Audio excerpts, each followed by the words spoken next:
Mayong aga sa inyong tanan! Hi guys, I'm G and welcome to my diary. Sinundo kami ni mama at tito dito sa bahay kasi dito kami natulog ng kapatid ko. Pero bago kami pumunta sa tindahan, pinakain muna nila yung mga alagang baboy nila at mga manok. Pagkatapos, tsaka kami pupunta sa palengke, nandun kasi yung tindahan nila mama at tito. Wala pa ngang 5 minutes, nakarating na kami sa tindahan. Lagi ko lang to sa picture nakikita, ngayon nakita ko na at magbabantay pa ako. Hindi ko na napigilan, naging emotional ako, kaya pumasok muna ako sa kwarto.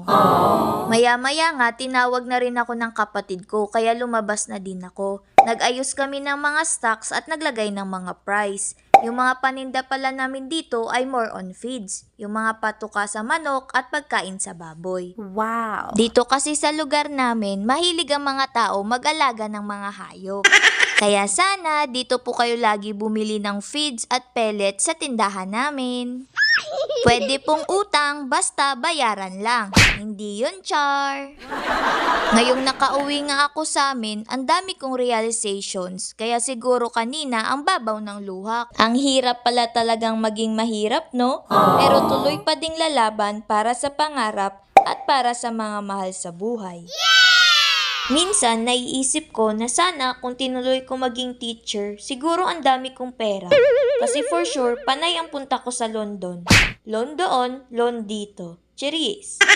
Pero naniniwala ako na mas may magandang plano si Lord sa buhay ko. Kaya sa ngayon, manifest muna at sabayan ng kayod.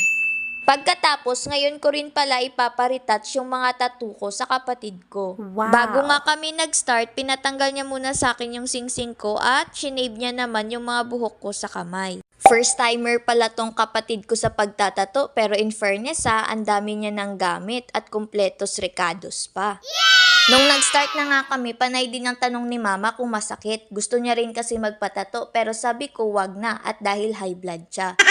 Yung pinauna ko, yung pinakamaliit kong tattoo, yung infinity sign.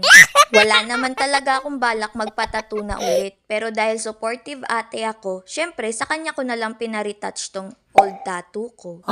Wala pa nga atang 5 minutes tapos na siya sa infinity sign, kaya sa next naman. Hindi man halata pero nasasaktan din ako, no? Char. Nasa tindahan nga kami kaya may mga sumisilip na mga bata. Gusto din magpatato pero sabi ko sa kanila hindi pwede dahil minor pa sila at baka pagalitan sila ng mga magulang nila. Kaya advice ko sa inyo, think before you ink. Ako kasi pinagsisihan ko to pero nandito na at wala na akong magagawa. At natapos din. Grabe, sobrang bilis lang pero sobrang sakit din. Cherry. At naintindihan ko na rin bakit ayaw ng iba magpalagay ng white tattoo. Grabe, sobrang sakit na, sasaktan ka pa. Tada! Ito kasi yung old at ito na siya ngayon. Pinahawak ko muna kay mama yung cellphone at may kukunin ako. Ito na yung tattoo na ginawa sa akin ng kapatid ko.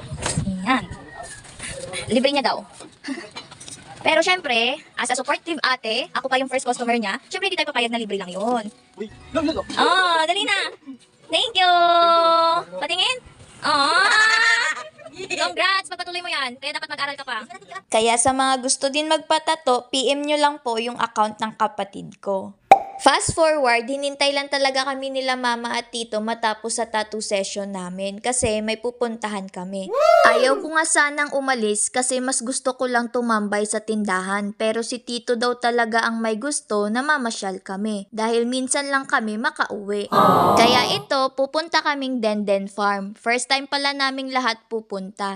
Mga 1 hour na biyahe din siguro yun simula sa tindahan. Pagdating namin sa gate, may tagabantay at sa kanya magbabayad ng 30 pesos for entrance fee. Pagpasok namin, na-amaze agad ako sa itsura ng lugar. Ang ganda at maaliwalas ng paligid. Ang ganda din ng mga landscape at mga tanim na mga bulaklak at halaman. Naglibot din kami agad at may mga hayop din pala dito, katulad mo. Charis! And welcome to Denden Farm! Nakita pa nga ng kapatid ko yung nawawala naming kapatid na unggoy. Char! Meron din sila ditong mga koi fish, ang lalaki at ang gaganda ng mga kulay. First time ko din makakita ng sheep at dito lang pala yun sa Denden Farm. Ang galing, no? After nga namin maglibot sa mga may animals, ay taray, in English na. Nakita naman namin na may swimming pool sign, kaya nagulat kami na meron pala dito. Kaya syempre, sisilipin namin. Sayang lang at di kami nakapagdala ng mga swimsuit. Char. Pagkita ko nga sa view ay pak ang syala. Parang pa-infinity pool din kasi ang design ng swimming pool at ang ganda pa ng background. Nag-picture taking lang kami saglit at buti may kantin din sila dito. Nakaramdam na rin kasi ako ng gutom kaya buti may available silang mga merienda. Umorder lang ako ng burger at fries para sa amin at nag-relax kasi dahil maliban sa magandang view, malamig din ang simoy ng hangin at ang pinaka nagustuhan ko ay malakas ang signal. Sana all. After nun, nag-aya na rin akong umuwi kami kasi ayokong gabihin kami sa biyahe. May pupuntahan pa kasi kami.